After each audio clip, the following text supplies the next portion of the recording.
Boa noite a todos e todas. Sejam bem-vindos a este nosso encontro, nosso quarto encontro, onde nós vamos conhecer mais uma chave de leitura do livro do Deuteronômio. Neste quarto encontro, a gente vai rezar, a gente vai refletir e nós vamos conhecer, vamos nos aproximar do capítulo 17, versículo de 14 a 20 do livro do Deuteronômio. E eu convido a todos vocês para participarem com a gente. Iniciemos em nome da Santíssima Trindade, que é Pai, Filho e Espírito Santo. Amém. Eu convido vocês a fecharem os olhos, ficarem esse momentinho de silêncio.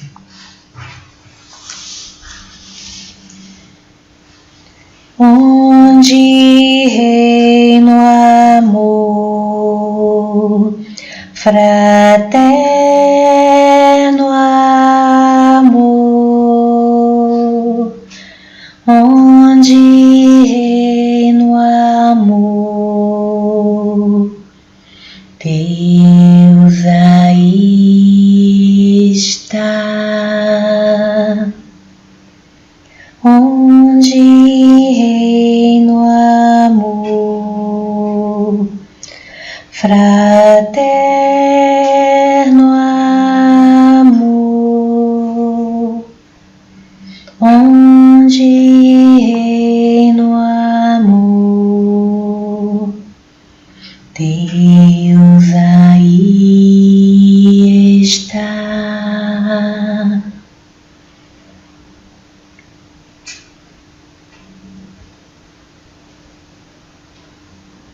Vamos imaginar a imagem de um Deus misericordioso e lembrando a vida de cada pobre sofredor, os povos negro e indígena, sofridos e massacrados.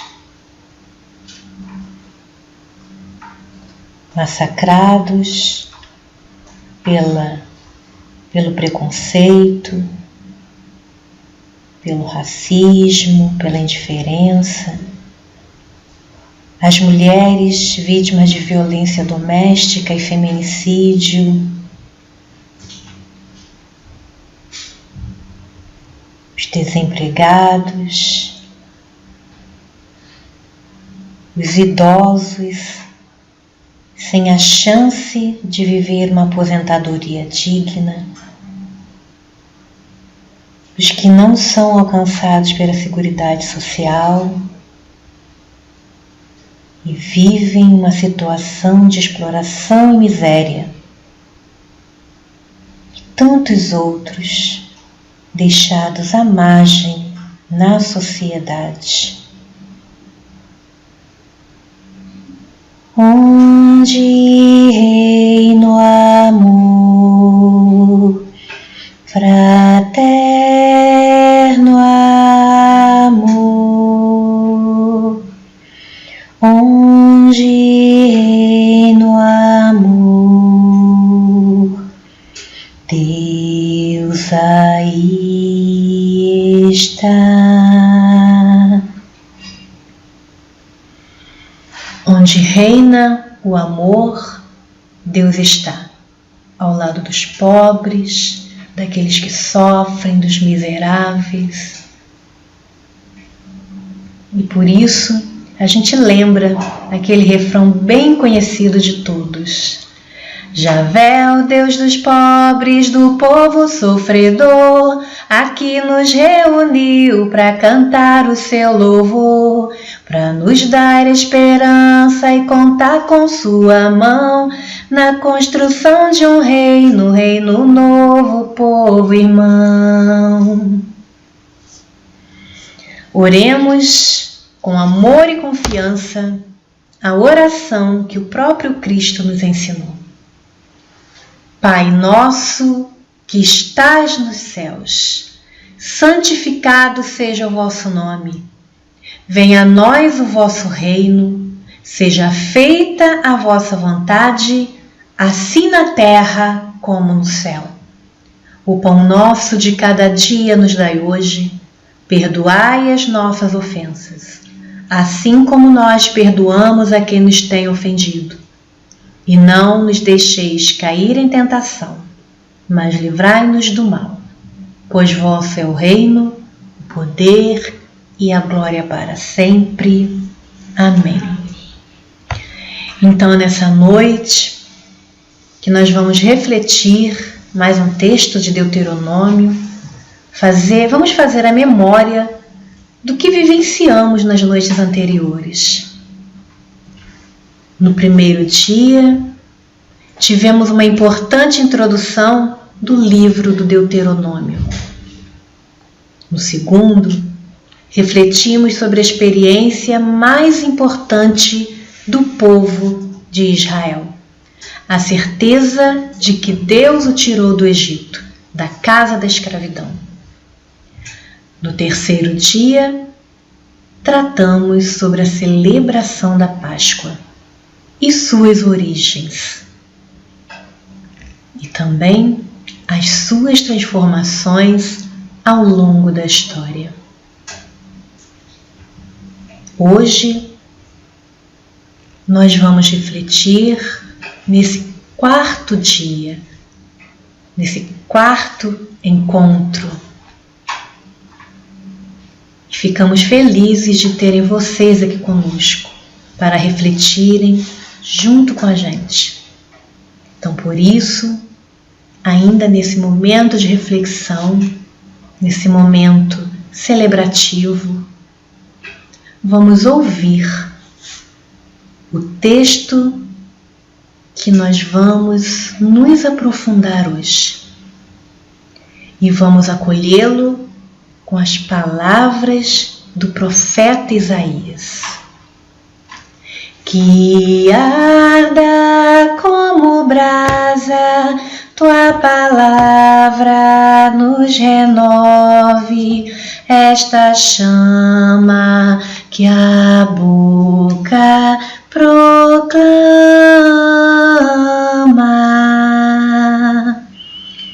Deuteronômio 17, de 14 a 20.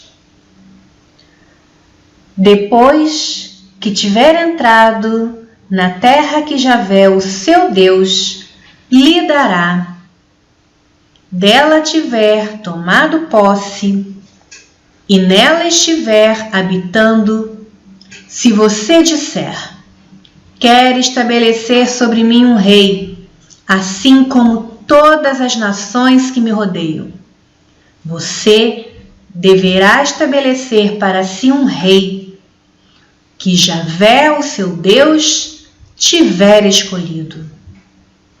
Você estabelecerá como rei um de seus irmãos. Não poderá pôr sobre você um estranho que não seja o seu irmão. O rei não deverá multiplicar cavalos, nem fazer que o povo volte ao Egito para multiplicar a cavalaria, pois Javé disse a vocês, nunca mais voltem por esse caminho. Ele também não deverá multiplicar o número de suas mulheres, para que seu coração não se desvie. E também não multiplicará para si prata e ouro. Quando subir ao trono, ele mandará escrever num livro, para seu próprio uso, uma cópia dessa lei, ditada pelos sacerdotes levitas. Ela ficará sempre com ele, que o lerá todos os dias de sua vida, para que aprenda a ter o temor de Javé, o seu Deus, observando todas as palavras que estão nessa lei e colocando em prática esses estatutos. Desse modo, ele não se colocará orgulhosamente acima dos seus irmãos, e não se desviará desses mandamentos, nem para a direita, nem para a esquerda. Só assim ele vai prolongar os dias do reinado seu e de seus filhos no meio de Israel. Palavra do Senhor. Graças a Deus. Esperamos que vocês tenham um ótimo encontro e possam aproveitar ao máximo esse momento. Então, pessoal, vamos refletir sobre as verdades inquietantes que esse texto nos apresenta. Vamos ler mais uma vez o texto. Por favor, façam a leitura comigo.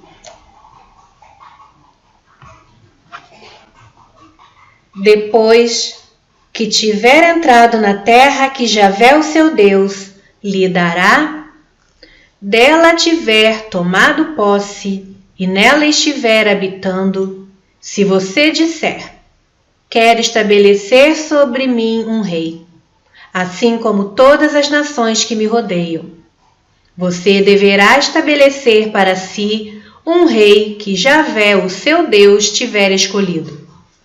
Você estabelecerá como rei um de seus irmãos.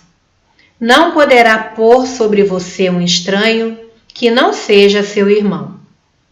O rei não deverá multiplicar cavalos, nem fazer que o povo volte ao Egito para multiplicar a cavalaria. Pois Javé disse a vocês, nunca mais voltem por esse caminho. Ele também não deverá multiplicar o número de suas mulheres, para que seu coração não se desvie. E também não multiplicará para si prata e ouro. Quando subir ao trono, ele mandará escrever num livro, para seu próprio uso, uma cópia desta lei, ditada pelos sacerdotes levitas. Ela ficará sempre com ele, que a lerá todos os dias de sua vida, para que aprenda a ter o temor de Javé, o seu Deus, observando todas as palavras que estão nessa lei, e colocando em prática esses estatutos. Desse modo, ele não se colocará orgulhosamente acima dos seus irmãos e não se desviará desses mandamentos, nem para a direita nem para a esquerda. Só assim ele vai prolongar os dias do reinado seu e de seus filhos no meio de Israel. Então, o sentido desses versículos claramente mostram o cuidado que o povo precisa ter quando for escolher o seu rei. Né? Então, quando ele vai colocar alguém numa posição de poder, uma posição de governo, explicita que é necessário que seja do grupo daqueles que respeitem a lei de Deus, cuidando com carinho da parcela mais pobre da sociedade.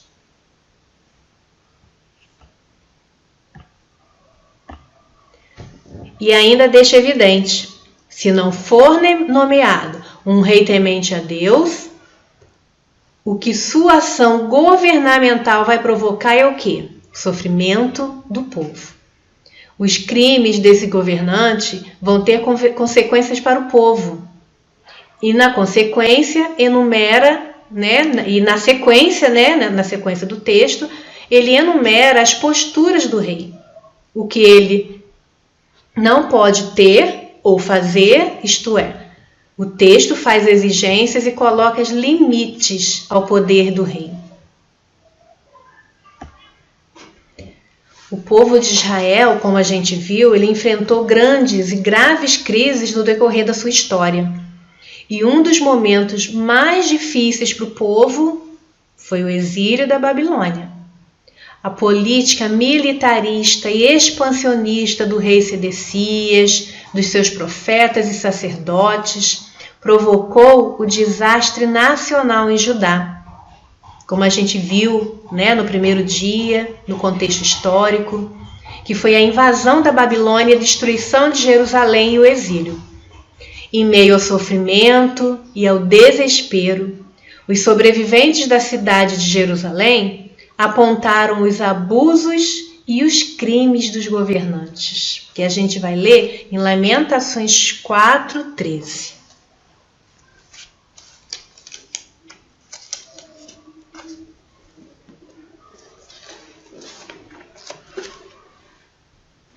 Vamos ouvir então com bastante atenção? Pelos pecados dos profetas e pelos crimes dos sacerdotes é que derramaram sangue inocente dentro da cidade.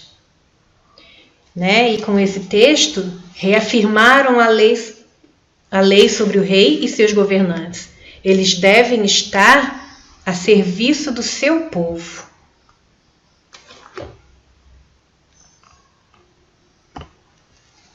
É importante destacar também que nesse texto do Deuteronômio que a gente acabou de ler, que nós estamos refletindo, é a primeira e única vez que se fala sobre o rei. Então trata-se de uma crítica direta ao regime monárquico. E para nos ajudar a fazer memória da passagem do regime tribal para o regime monárquico em Israel, vejamos o alerta colocado em 1 Samuel, que é uma demonstração de como será ruim para o povo escolher esse regime. Então vamos ler 1 Samuel 8:11, 14 a 17.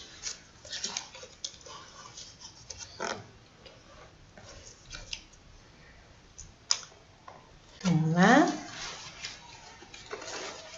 1 Samuel 8, versículo 11, e depois vamos lá no versículo 14 a 17. E lhes disse: Este é o direito do rei que vai reinar sobre vocês. Tomará os filhos de vocês para cuidar dos carros de guerra e dos cavalos dele e marchar à frente do seu próprio carro de guerra. Tomará os campos, as vinhas e os melhores olivais de vocês para dá-los a seus próprios servos. Vai exigir a 10ª parte das plantações e vinhas de vocês para dá-la a seus altos oficiais e servos. Tomará os servos e servas de vocês, os melhores jovens e os jumentos de vocês, para que fiquem a serviço dele. E vai exigir a 10ª parte dos rebanhos de vocês, de modo que vocês mesmos serão transformados em servos dele. Servo desse rei.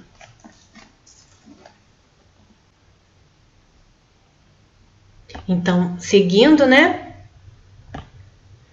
esse texto de 1 Samuel, ele está situado lá no século 11 a.C. Foi quando surgiu, surge a monarquia, surge a profecia, que denuncia os abusos a partir da palavra de Deus. De forma clara e objetiva, o que nós temos nesse texto? Os direitos do rei, os direitos que ele mesmo atribuía, a si próprio. Direitos que serão elementos de opressão e dor para o povo. Tomar os filhos e filhas, tomar a terra, tomar o tributo, tomar os servos e as servas. Então a gente vê que realmente era uma experiência de muito sofrimento para aquele povo, de muita opressão. E aí a gente se pergunta, a quem interessa o que está escrito aí? Por que o livro do Deuteronômio traz esse assunto?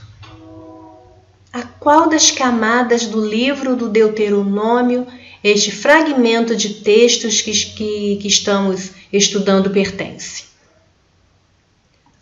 O que está escrito interessa ao povo, uma vez que limita e determina os deveres do governante. Por isso que interessa ao povo. Não dá o poder total a esse governante.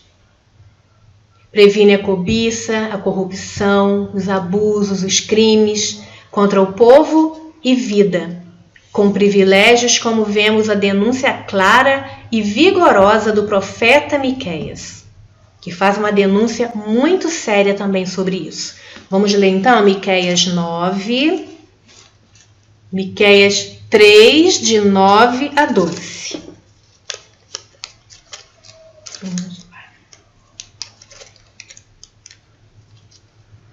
Miqueias, capítulo 3, versículos de 9 a 12.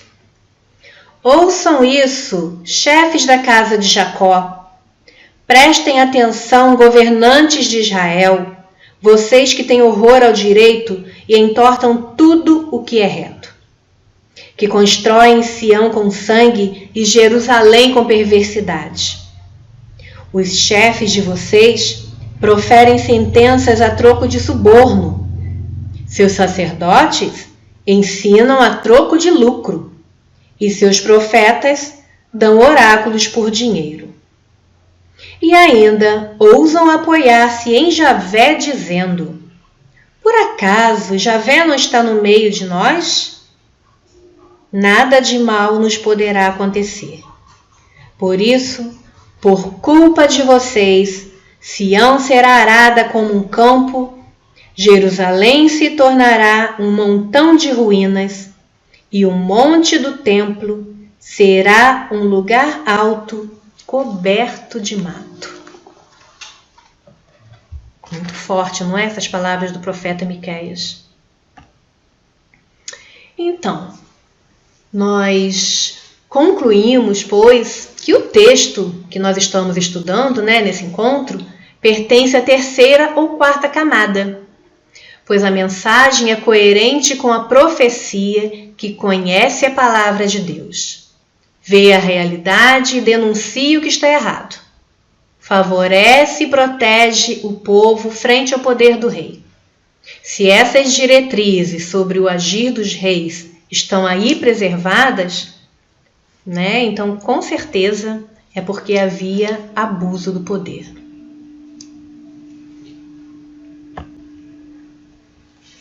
E a gente vê também, né, já estudamos a questão da profecia algum tempo atrás, a gente vê que além de Miqueias, junta-se à lista dos profetas do povo Amós, Oséias e Isaías. Esses profetas, eles criticavam esses abusos e exigiam uma política justa. Temos no Deuteronômio a forte memória profética, fazendo a crítica ao sistema monárquico e lançando luzes na realidade com a qual nós estamos nos deparando nos tempos atuais.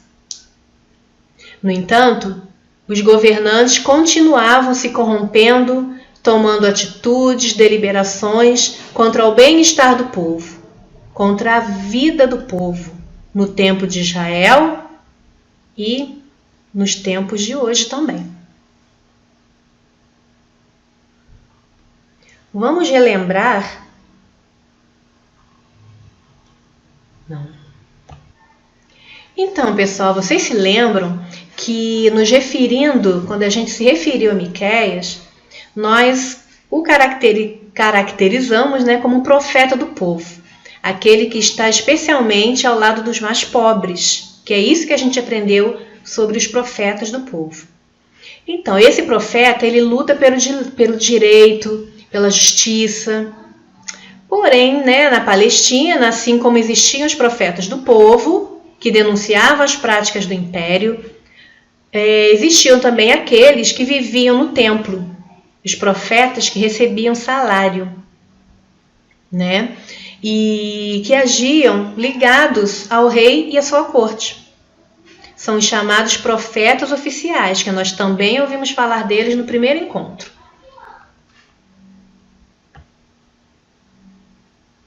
Então, a gente vai relembrar agora aqui Lamentações 4:13. Vocês ainda devem estar ainda na memória, né, esse texto de Lamentações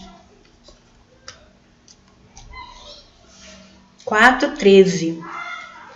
Pelos pecados dos profetas e pelo crime dos governantes, pelos crimes dos sacerdotes, é que derramaram sangue inocente dentro da cidade.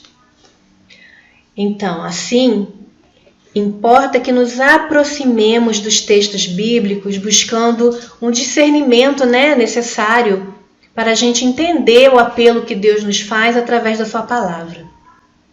E não pode ser diferente com os textos de Deuteronômio.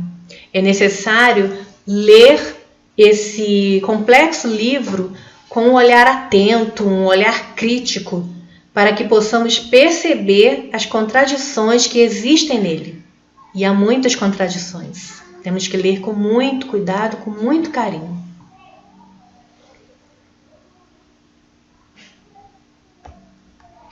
Então vamos ver quais as contradições que podem estar presentes no Deuteronômio. Aí tem algumas perguntinhas aqui para a gente refletir. Como Deus e suas leis estão sendo apresentados? Quais são as faces de Deus?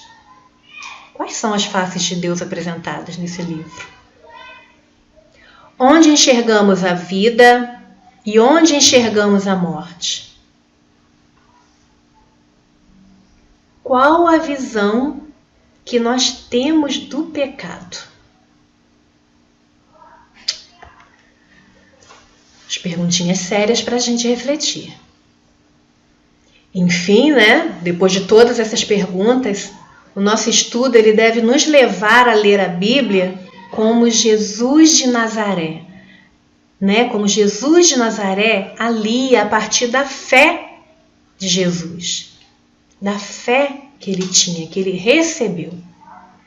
A literatura profética, aquela que realmente fala em nome de Deus, aponta os limites, as extravagâncias, os crimes cometidos pelas autoridades constituídas nos diversos setores da vida. Isto é, da autoridade política, religiosa, judiciária. Vamos ver o que o profeta Isaías afirma, sobre isso no capítulo 42, versículos de 1 a 9. 42, de 1 a 9. Então vamos lá. Vejam, meu servo, a quem eu sustento. Ele é o meu escolhido, nele tenho o meu agrado. Eu coloquei sobre ele meu espírito, para que promova o direito entre as nações. Ele não gritará nem clamará, nem fará ouvir sua voz na praça. Não quebrará a cana já rachada, nem apagará o pavio que ainda fumega. Promoverá fielmente o direito. Não desanimará nem se abaterá até implantar o direito na terra e a instrução que as ilhas esperam. Assim diz o Deus Javé, que criou o céu e o estendeu, que firmou a terra e tudo o que ela produz. Ele dá o alento ao povo que nela habita, e o sopro aos que sobre ela caminham. Eu, Javé, chamei você para a justiça. Tomei-o pela mão e lhe dei forma, e o coloquei como aliança de um povo e luz para as nações, para você abrir os olhos dos cegos, para tirar os presos da cadeia, e do cárcere os que vivem no escuro. Eu sou Javé, esse é o meu nome. Não vou dar para outro minha glória, nem vou ceder minha honra para os ídolos. As primeiras coisas já aconteceram. Coisas novas é o que eu agora anuncio. Antes que elas brotem, eu as comunico a vocês.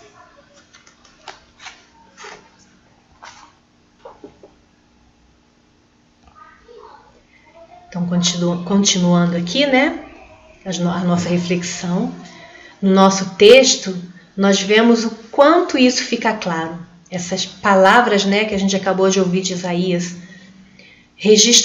o texto, eles registram normas de atuação de acordo com o projeto da aliança com Deus. Certamente porque os abusos e crimes contra o povo estavam acontecendo, né, de forma muito séria, muito grave. As normas visavam impedir os abusos do rei e certamente foram influenciadas pela dura experiência do exílio. Invasão, violência, destruição, fome e morte devido à política militarista e expansionista do governo do rei Sedecias, como nós vimos anteriormente.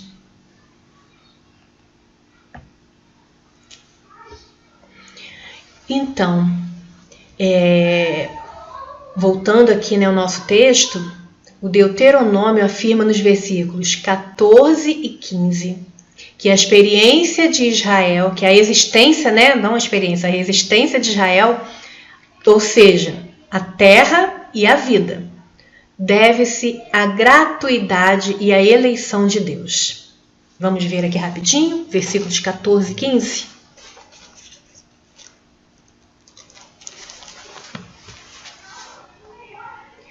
Depois que tiver entrado na terra que Javé, o seu Deus, lhe dará, dela tiver tomado posse e nela estiver habitando, se você disser, quero estabelecer sobre mim um rei, assim como todas as nações que me rodeiam, você deverá estabelecer para si um rei que Javé, o seu Deus, tiver escolhido.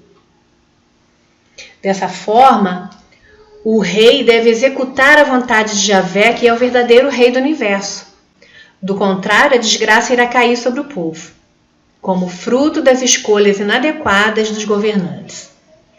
Lembremos que na história de Israel, né, Israel Norte, o trono real foi disputado por generais, tendo nas 2 últimas décadas de sua existência 6 reis. Isso mesmo, 6 reis, sendo que 4 deles foram assassinados. Então a gente lê também, vamos ler esse trechinho aqui de Oséias, primeiro capítulo 4, versículo 2, depois o capítulo 8, versículo 4.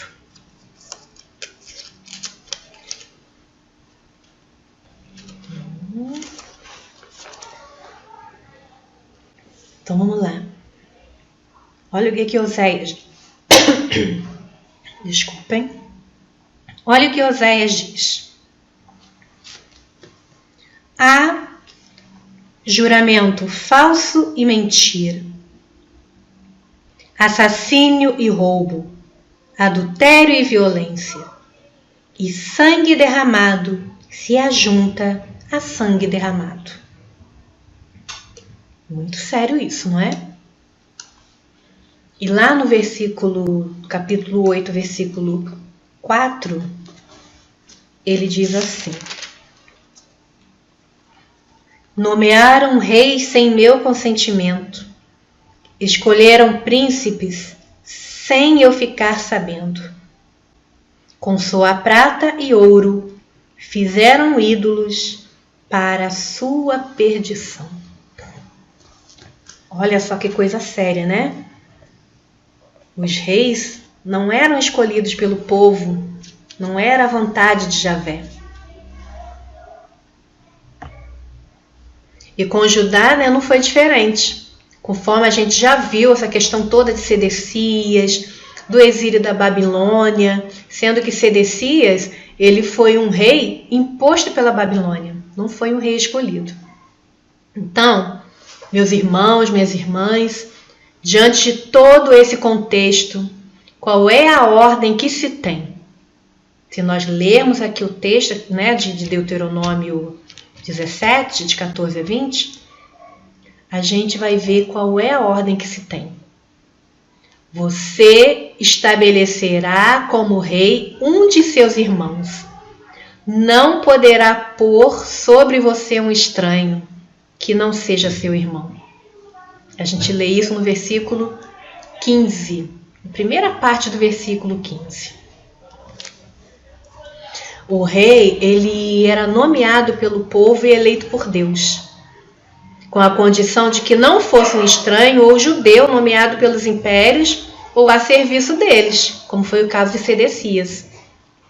E logo a seguir, logo após isso, no texto, são enumerados os requisitos básicos para que o rei exerça o seu poder. Então vamos dar uma olhadinha e ver quais são esses requisitos? Então nós temos aqui, neste quadro, para que exerça o poder são necessários 3 requisitos. Primeiro requisito: o rei não deverá multiplicar cavalos, nem fazer que o povo volte ao Egito para multiplicar a cavalaria, pois Javé disse a vocês: nunca mais voltem por esse caminho. Então, esse primeiro requisito, a gente vê a representação simbólica do cavalo, que era a representação do poder. Ele foi usado na política militarista, expansionista, que conduziu os últimos reis de Judá para a aliança com o Egito. Com isso, o que aconteceu? Invasão da Babilônia, o exílio. No meio do povo, aumenta a violência e a opressão. Lá no segundo requisito, nós lemos o versículo 17. Ele também não deverá multiplicar o número de suas mulheres, para que o seu coração não se desvie.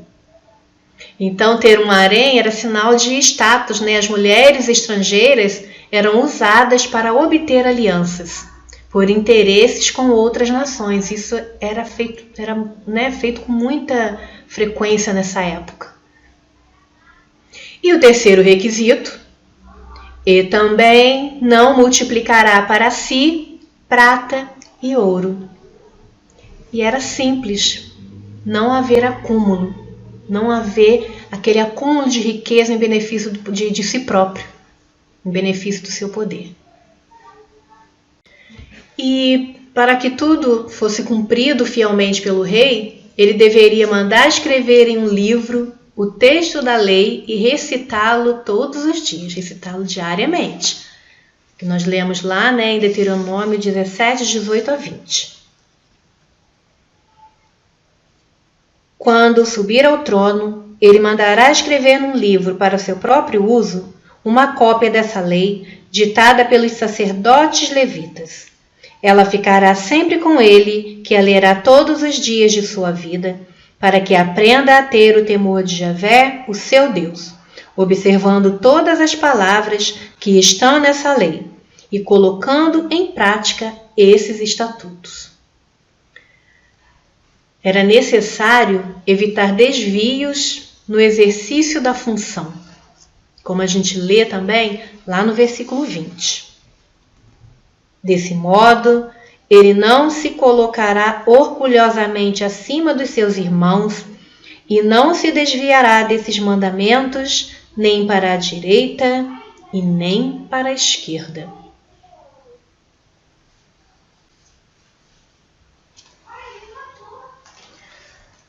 Só assim, Faltou um trechinho ainda? Isso, faltou um trechinho. Só assim ele vai prolongar os dias do reinado seu e de seus filhos no meio de Israel.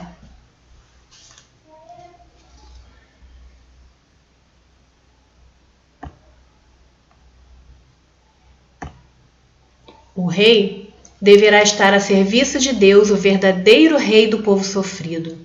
Os governantes precisam reconhecer que todo o poder vem de Deus e vem para estar alicerçado no amor e na justiça. A figura dos sacerdotes, líderes religiosos de Judá durante o exílio na Babilônia, a destruição de Jerusalém e o exílio são consequências da infidelidade do povo, especialmente dos governantes. Eles viam isso, naquela época, como castigo de Javé.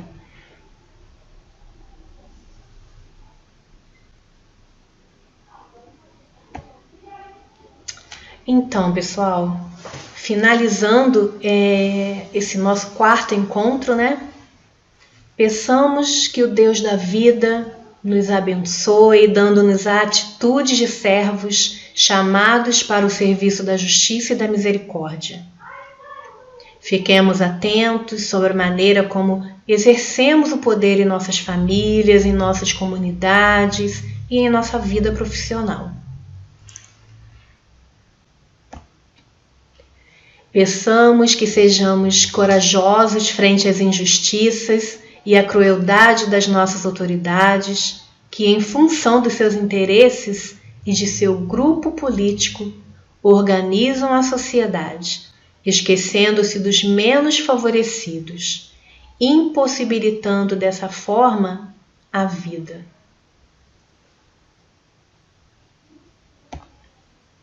Então, por isso, a gente então deve se perguntar. Temos várias indagações em relação a isso, não é? Quais serão elas? Ou que pelo menos deveríamos ter, né? Nós deixamos que a sabedoria nos indique o verdadeiro caminho? Deixamos? Convivemos com nossos irmãos, principalmente em nossas comunidades, com base na misericórdia evangélica, ou nos guiamos apenas por leis e ordens? Recorremos ao Evangelho de Jesus na tomada de decisões importantes?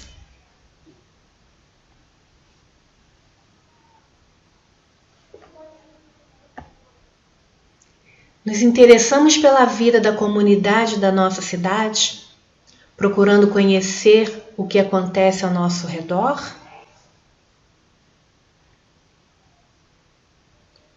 Buscamos discernimento frente às notícias veiculadas pelos meios de comunicação de massa? Nos colocamos de modo consciente e crítico frente às decisões de nossas lideranças políticas e religiosas? Questionamos o uso injusto do poder?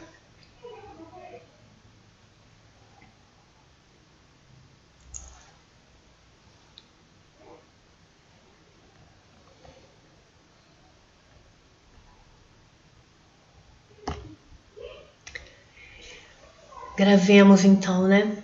Todo poder vem de Deus. O exercício do poder determina a obrigação de servir. No Novo Testamento, segue a tradição judaica do Antigo Testamento sobre a autoridade. E a gente vê que no Novo Testamento, o poder na terra vem de Deus. A função do governante é servir o povo, promover a justiça e vida digna para todo mundo. Então a gente observa no Evangelho de João, no capítulo 13, no versículo 14, a gente vê isso muito claro, por ocasião, né, da última ceia. João 13, versículo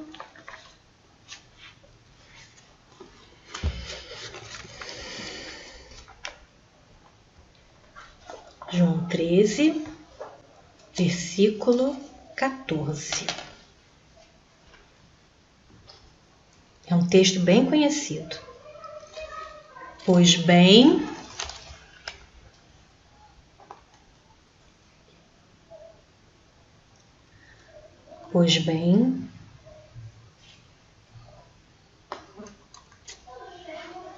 se eu lavei os pés de vocês, eu que sou o Senhor e o Mestre, vocês também devem lavar os pés uns dos outros.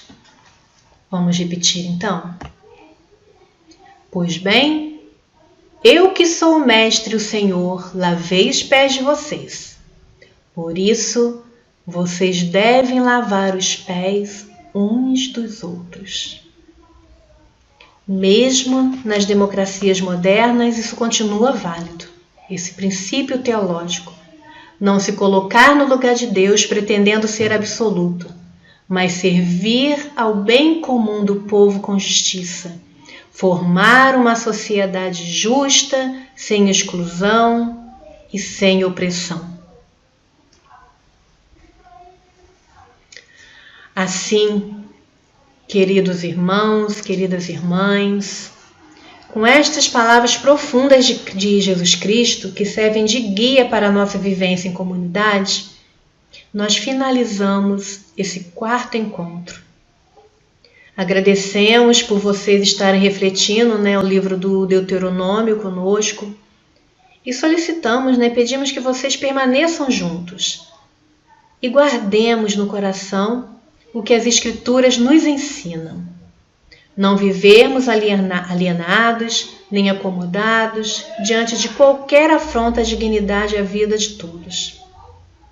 Ao contrário, procuremos conhecer a vida política nas diferentes dimensões e abrangências do poder, para que possamos eleger governantes mais justos.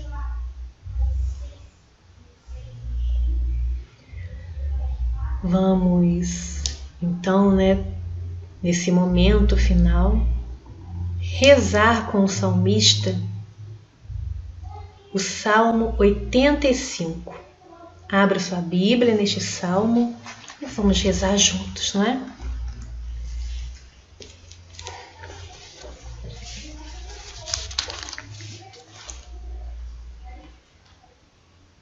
Favoreceste, Javé, a tua terra, fizeste voltar os cativos de Jacó.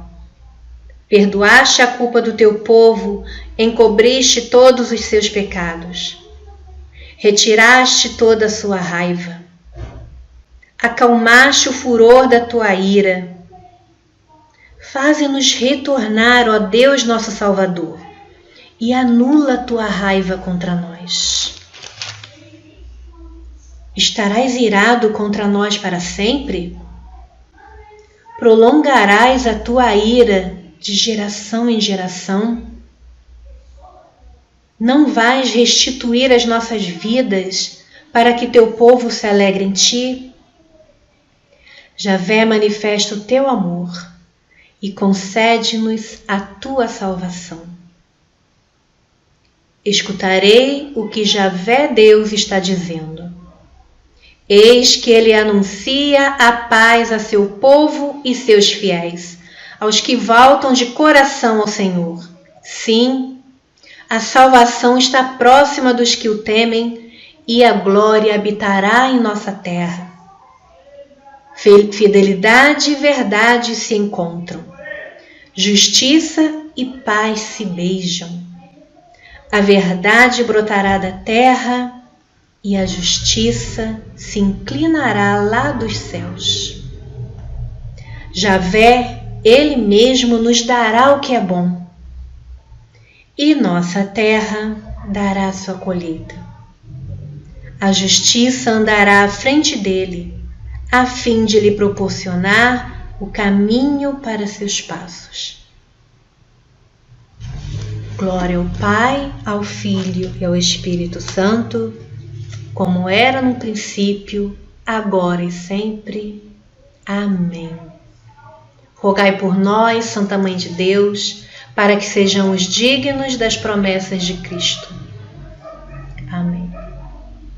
Então, boa noite a todos. Amanhã, com a graça de Deus, nos reuniremos mais uma vez para o último encontro da Semana Bíblica. Permaneça conosco em busca do conhecimento da Palavra de Deus. Muito obrigada. Escolher o da justiça e paz, ou o caminho da violência, do egoísmo, só desfaz. La la la la la la la la.